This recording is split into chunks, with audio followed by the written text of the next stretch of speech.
Boom. Are we on?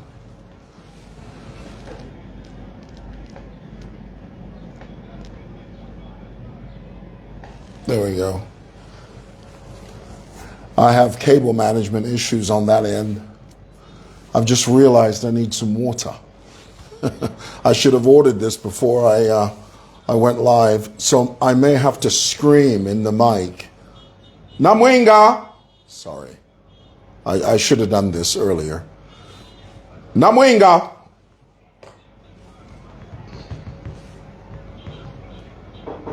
Come in. Namwenga, may I have some just hot water in a cup? Right. Please, thank you. I should have prepared myself and done all of this before I went live. But as I always tell you, this is Simoson Building. Everything and anything happens here. Guys, do me a favor. Jump on here real quick and see if we can get the show on the proverbial road. There are a couple of things I think we need to talk about that are pertinent. You know the word pertinent? Things that are critical, things that are vital, things that are beyond essential. And they have to do with the well-being of our country. I tell people all the time, and I will never tire of saying it, we only have this one nation. God stopped parceling out land many eons ago. Land we no longer parcel out land like you're cutting a cake. You got to protect what you've got. And nobody's going to do it for you. Let's come in. You got to understand that. Okay? It's like, just right here, my dear. Just here. Thank you. It's like, just take a sip of this here. Yeah, I mean,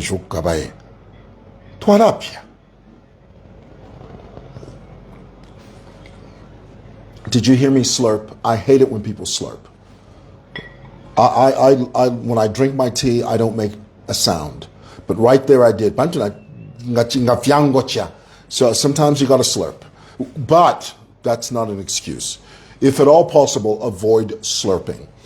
So we only have the one country, and I think that when things happen in a certain way, it's very important for us to sort of voice our concern. Let's get into, but before I do that, I just need to make absolutely sure. Tell me in the comments, are we good with the audio? Is the sound good? Tell me in the comments if the sound is good. You slept well. Let's see here. I gotta suss it out. I have to do this. Are we good with the audio? Is the sound good? Tell me. Perfect. I think we're good. A few shout outs to you guys that are watching.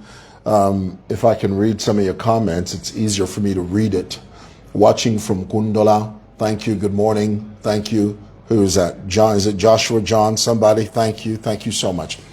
Sling this broadcast to people that you think would be interested in this conversation. Let's gather around.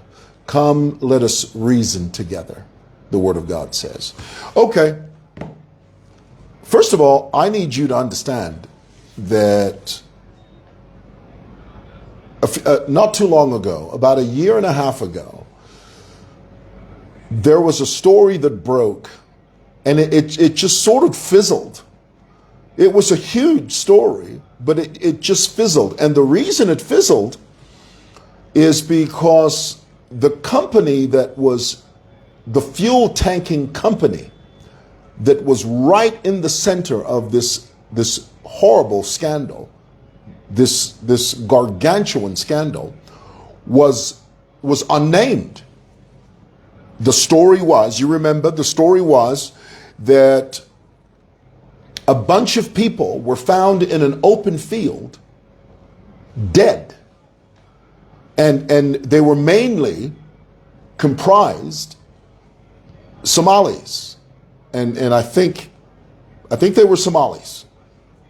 I don't want to go further and say another country because, on social media, someone, no, they are not from there.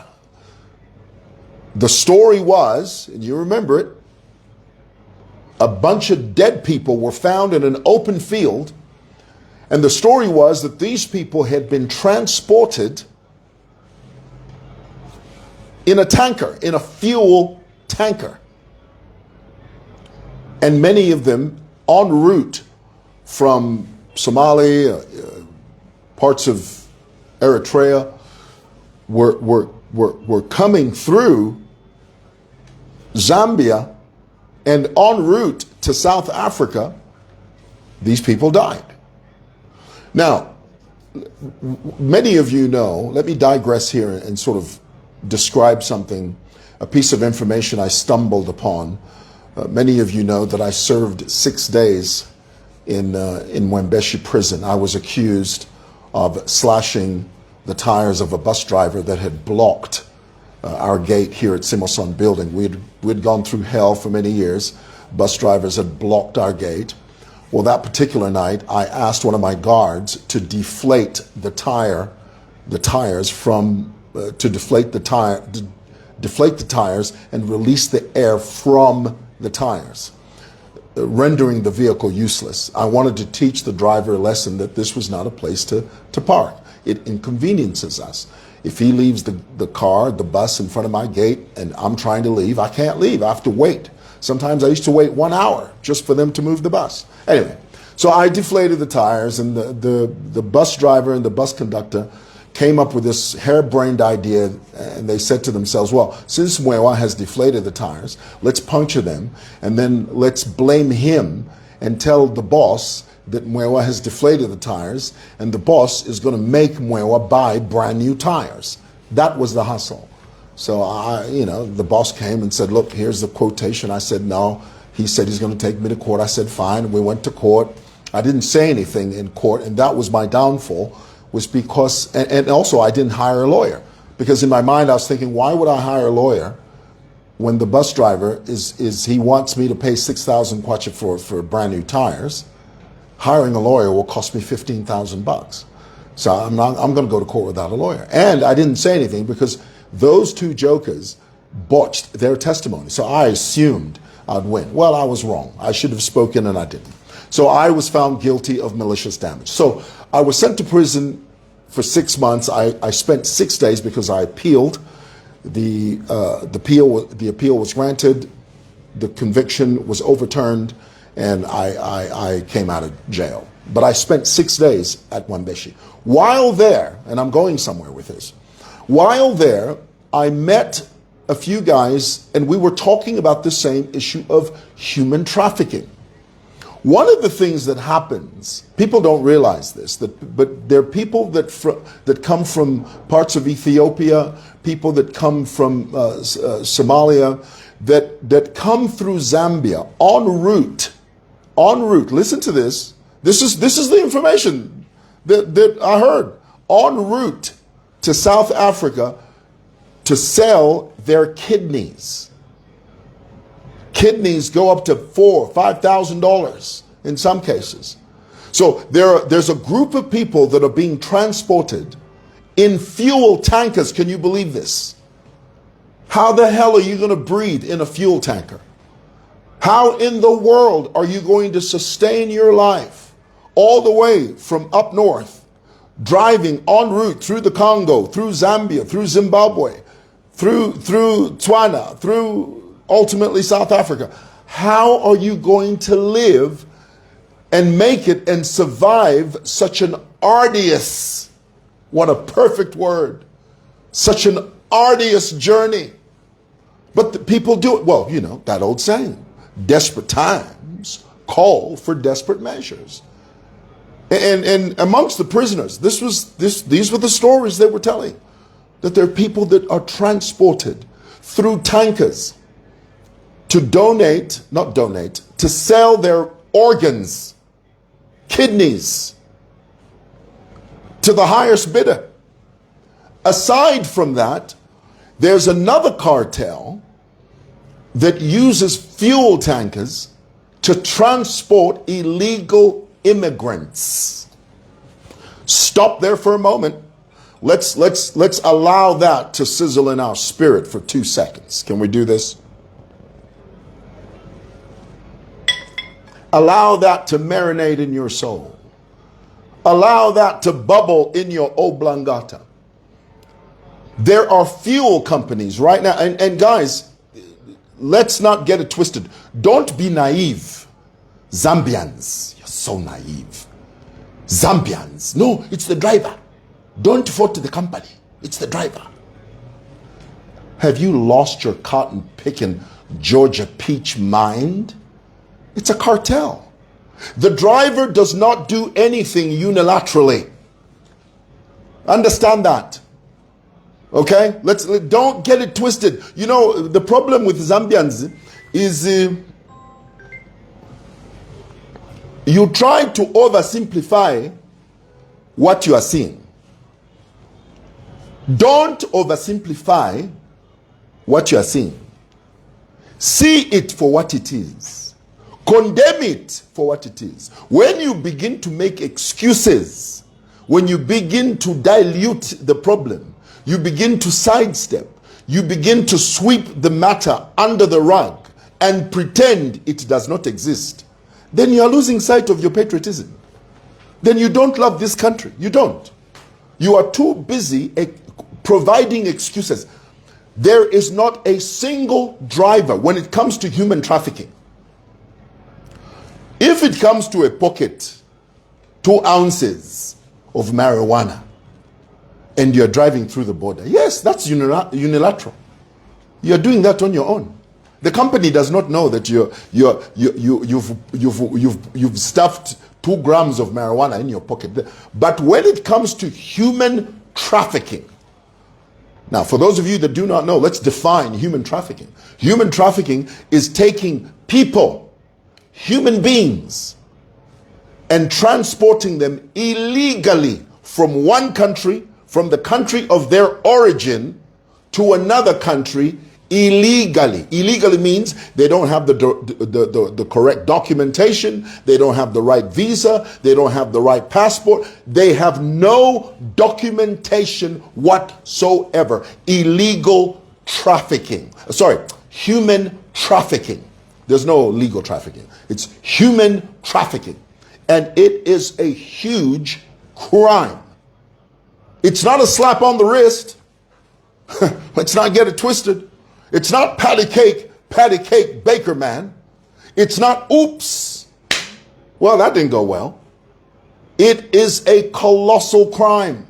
It is an international, a crime that attracts international attention. Human trafficking.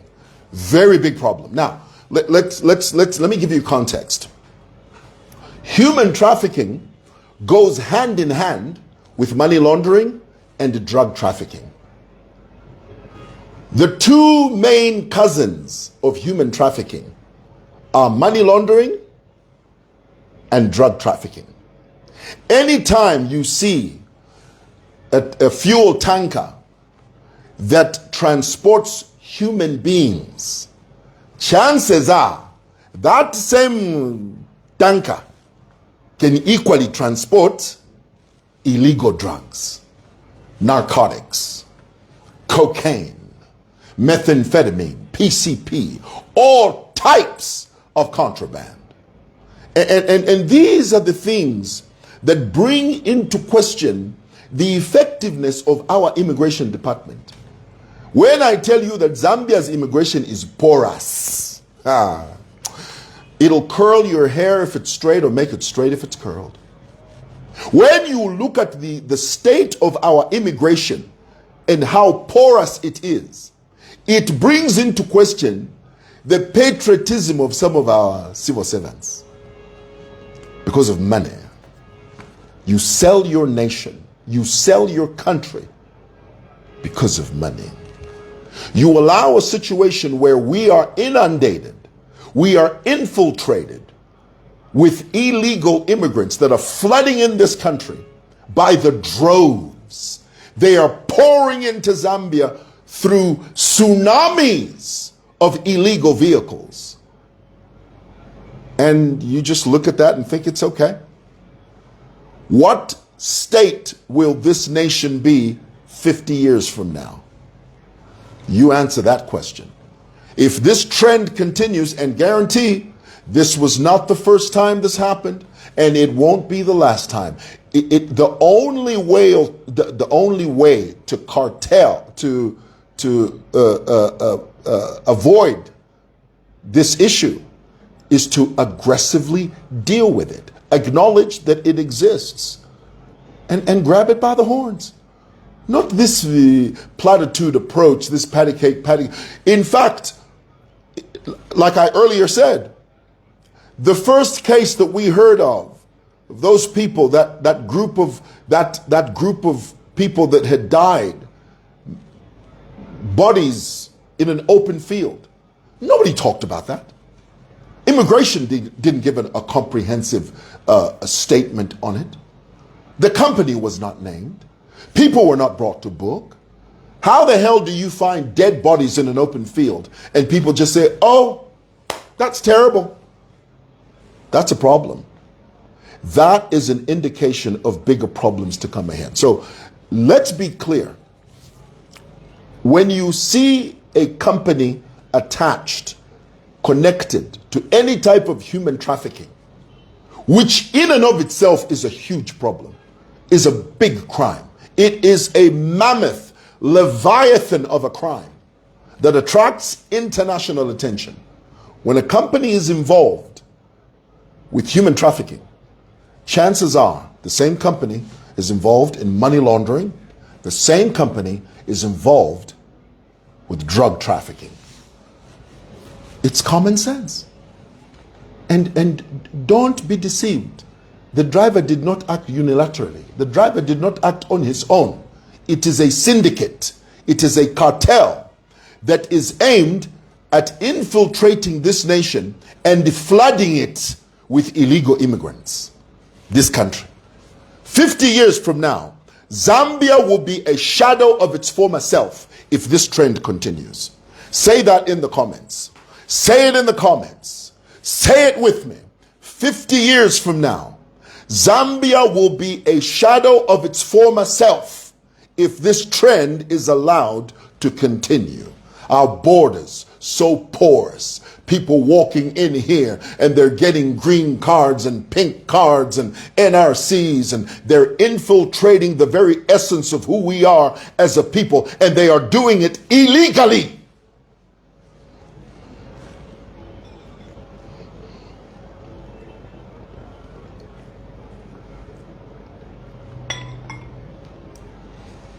I will never buy fuel from Karen Logistics. Now, to be clear, Karen Logistics is a huge company. It's got more than 10,000 employees worldwide. It's a Dubai-based company. Huge. But any company that's connected to this sort of behavior, I don't want to be part of. I don't. You can make your own decision, but as for me in my house, we will never buy fuel from Karen Logistics ever again. When I see that fuel station, I'm going to just drive right past it, because I know that that company, from what I can see, is a catalyst for illegal immigrants in this country. And it shouldn't be that way. And if you have this blind humanitarian approach, no, they're people, they don't know where to go, then you're not a patriot. Then you know nothing about patriotism. Then you don't love your country. We're not against immigrants. We're against illegal immigration. We're against illegal immigration. This is there. It's simple. But what annoys me, and this is just annoys the hell out of me, is that we see this company illegally transporting illegal immigrants. Nothing's going to happen to it. It'll just be a slap on the wrist. Oh, we heard that you transported some people. Actually, that was you are contravening. Yeah? So hapa jamani tizachita pa tizami chita fine bwana osabwezapo so manje ya drinki tizachita banje ya drink bwana. That is the reality of the situation. We laugh, but it's not funny. There's nothing funny about that. All right. Secondly, the PF. The PF are the only ones that eat their own. Given Lubinda now, let me bring up to speed. Given Lubinda is one of the presidential contenders of the PF presidency. He is the acting president of his faction of the Patriotic Front. Many of you know the Patriotic Front is the former ruling party of this country, but since they lost power in 2021, they have been fragmented and split into three significant factions. Namely, Chabinga, who leads the legal faction, meaning if elections were to be held today, if tripartite elections were to be held in this country today, the one that would appear on the ballot box, on the ballot, would be Robert Chabinga. Because as far as the registrar is concerned, he's the legal president of that faction. You've got Chabinga's faction. You've got Makebi Mulukula Zulu, who has no grassroots support whatsoever. In fact, dare I say, and I want you to hear me out on this. In as much as Chabinga does not have grassroots support of the PF, but he owns the legitimate rights of being president of that party through legally. Legally, he's the one who is the president of that party. Even though he doesn't have grassroots PF support, do you know that Chabinga is a more powerful speaker than Makebi Zulu? Have you heard Makebi Zulu's cadence? Do you know what cadence is? Tell me in the comments if you know what cadence is. And a politician must have good cadence. Cadence, the way you speak. Makebi Zulu is a lawyer. He is better suited in a courtroom where you stand up in a quiet courtroom, there's order, and you rise on a point of objection. My lord, I object. I think my learned colleague is out of order, and I think that he has lost his way. That's how Makebi Zulu speaks. Very, very uninspiring. Very boring. I mean, when you listen to Makebi Zulu, don't get me wrong, I love Makebi. We go to the same church, he's a friend of mine, we go to the same barber. But when it comes to politics, I totally depart from him. He is not a politician. When he speaks, he's got a very lazy, laborious style of speaking. And as a politician, you can't talk like that. Chabinga, as unpopular as Chabinga is to the grassroots of the PF, Chabinga is a more powerful speaker publicly than Makebi Zulu. Chabinga is more a grassroots politician than Makebi Zulu. That is a fact. Even if you disagree with that, that is a fact. When you listen to Makebi Zulu, oh my goodness, I just want to go to sleep. Every time Makebi Zulu sits up to speak with that little iPad of his, he puts it in front of him, goodness, and he starts speaking. Every time he speaks, I say to myself, Lord, please rapture me now. Gag me with a pitchfork. Somebody please put me out of my misery, because I can't sit here and listen to this 1 minute more. Boring as hell. That's the truth. Thirdly, there's the Chabinga, there's the Makebi Mulukula Zulu. Who's the third one? Not Mundubire. Oh, Given Lubinda.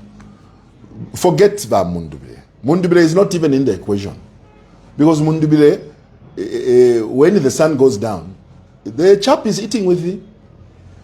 And the PF grassroots, they know that. So they've sussed him out for who he is. He's a traitor to that political party. You know, on his social media, he comes on and, you know, he talks like he's a true Patriotic Front, true Green. He's not. He's in the background late at night. He's eating with you know who I'm talking about. Given Lubinda, by virtue of the fact that Given Lubinda is the acting president of the PF, If the PF were to go to a convention, now we've heard that the convention that was slated for, was it the 20, later this month, the 29th or 28th of November 2025, has now been postponed. Given Lubinda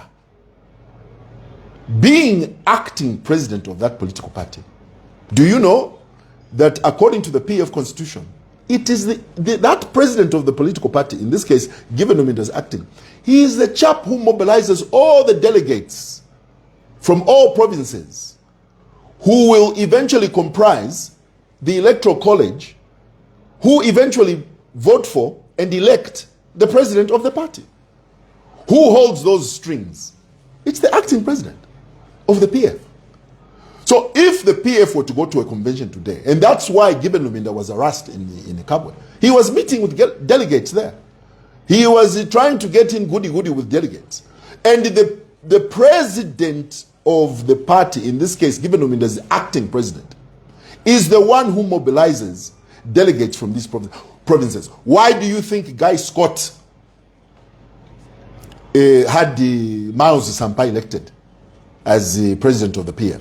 It's because Guy Scott had access to the delegates. The only thing that destabilized Guy Scott's plan, in as far as Miles Sampa is concerned, is that the grassroots of the PF, because they had it in their minds that Basata, Bashile, ama instruments of power, kuri ediga. Zambians oversimplified that and said, no, I'm sure there was a good reason why Basata left the instruments of power to ediga. So I'm sure, who are we to question Michael Sata's wisdom? That is what propelled ECL to the presidency. But aside from that, Innocent Kalimanchi and company, the PF cadres, they brutalized anyone who tried to challenge, we say in Zambia we say challenge, to challenge ECL. Abena Harry Kalaba.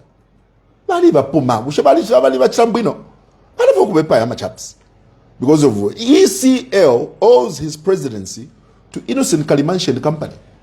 Those chaps. It's the truth. Like it, love it, or leave it. That's just the way it is. So, given Lubinda, Abena Davis Mwila, they know that through political mingalato, given Lubinda can win. In fact, he's the only one that can properly be elected as president of that party. Given Lubinda. They know that. So now they're trying to delegitimize him. They're trying to eat him and spit him out. Lelo, all these years, we've never heard Davis Mwila talk about Given Lubinda as a heritage. We all know Given Lubinda is a lazy man. Even if he's colored, so what? So what? He's a Zambian. Huh? Whoa, Lubinda. He's lazy. Lero mwambo kuchita question at whether or not we don't know if his father was from here. Lelo ngedi dionseri tamalera ndapo mulande polelo. That is nonsense. That is utter complete nonsense. PF are the only ones that eat their own. They did it with Mao Sampa. When Mao Sampa was mayor of this city, my goodness, the people that fought against him the most were PF members. When Mao Sampa was mayor of this town, the biggest opposition, the biggest stumbling block, the biggest impediment was the PF. They frustrated him at every corner. Why? Because of jealous. That is their portion. That is their political DNA. It is the way they are made. Those chaps.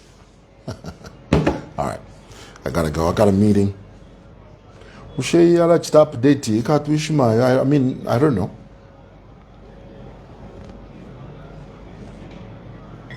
I don't know about you guys. I'm never buying fuel from Carrion Logistics ever again. Carrion Logistics is a Dubai-based energy fuel company. They're transporting illegal aliens into Zambia. And it's not a unilateral decision by the driver. It is a syndicate. No single driver can load people, 30, 20, 50 people in a fuel tanker on his own. It is a logistical, combobulated nightmare. It's a syndicate. And we'll see how the government is going to deal with these chaps. And Dibane, let me tell you, when you ngamamona ama petrol fuel stations yafula muchalo, you start see, but if there were only a handful of fuel companies. There was Shell, there was sometimes Mobil, Total, those proper engine, legitimate fuel energy companies. Now in Zambia, fuel stations, filling stations. Hey, Karon, katuishika ni Karon. Hey, Lundoto. Hey, Flemzy. Hey, Kuchaki. Ushakwali fuel company Kuchaki. And they are ubiquitous. When you see filling stations in the company, ngamwamonati ya fula. Money laundering, human trafficking, drug trafficking. It's the truth. Let us safeguard the well-being of this nation. Can we love this country? Can we have a handful of Zambians that will stand up and say, I love my country. I want to see my country prosper. I don't want my country to be infiltrated with illegal aliens. I don't want that. Illegal? You want to come here, do it the right way. Do it the right way. There's nothing wrong. We are open and we welcome everybody. But if you're going to come to our country in a fuel tanker and flood our townships with people that are not supposed to be here, then you haven't done the right thing. You're not a patriot. You don't love this nation. That's the truth. Now you put that in your pipe and you smoke it. All right. Okay. Thought I'd share that with you guys. God bless you. This is a salute. When I do this on the street, they all think I'm doing a UPND sign. When I do this, forward. And I go, no, this is a salute. Or sometimes when I fist bump them, they don't want a fist bump. They say, I said, man, it's a fist bump. I'm not going to shake your hand. There's COVID. Anyway, thought I'd share that with you guys. Love y'all.